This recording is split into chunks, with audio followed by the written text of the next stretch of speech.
শুভ সকালের শুভেচ্ছা রইল সবাইকে। তোমরা সবাই কেমন আছো? কমেন্ট করে জানিও। আমি তো ভালো আছি। আজ তোমাদের সাথে শেয়ার করছি শিম ফুলকপিতে বেলে মাছের ঝোল। তোমরা কে কে এরকম সবজি দিয়ে মাছের ঝোল খেতে ভালোবাসো? কমেন্ট করে জানিও। আমার তো দারুণ লাগে। প্রথমে আমি মাছটাকে নুন হলুদ মেখে নিয়েছি। কড়াতে 1 টেবিল চামচ সর্ষের তেল গরম করে নিয়েছি। এবারে মাছটাকে উল্টে পাল্টে হালকা করে ভেজে তুলে নিয়েছি।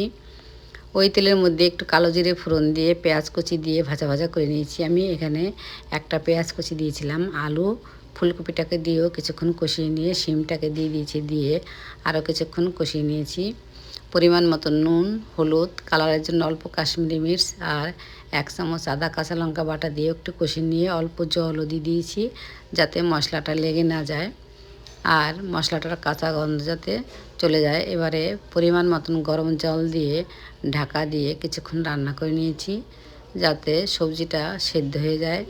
এবারে সবজিটা সেদ্ধ হয়ে গেলে মাছগুলোকে দিয়ে দিয়েছি, দিয়ে ঢাকা দিয়ে আরও 5-7 মিনিট মতো রান্না করে নিয়েছি। একটা টমেটো ফালি ফালি করে কেটেও দিয়ে দিয়েছি, দিয়ে 1 চামচ মতো ভাজা জিরে গুঁড়ো দিয়ে একটু নাড়াচাড়া করে নিয়ে নামিয়ে নিয়েছি।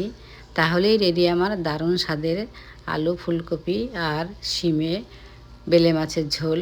শীতের দিনে এরকম সবজি দিয়ে মাছের ঝোল খেতে কিন্তু দারুণ লাগে। তোমরা কমেন্ট করে জানিও। ভালো লাগলে আজ এখানেই শেষ করছি। এরপরে নিয়ে আসবো অন্য কোনো ভিডিও। তোমরা সবাই সাথে থেকো, পাশে থেকো। ধন্যবাদ।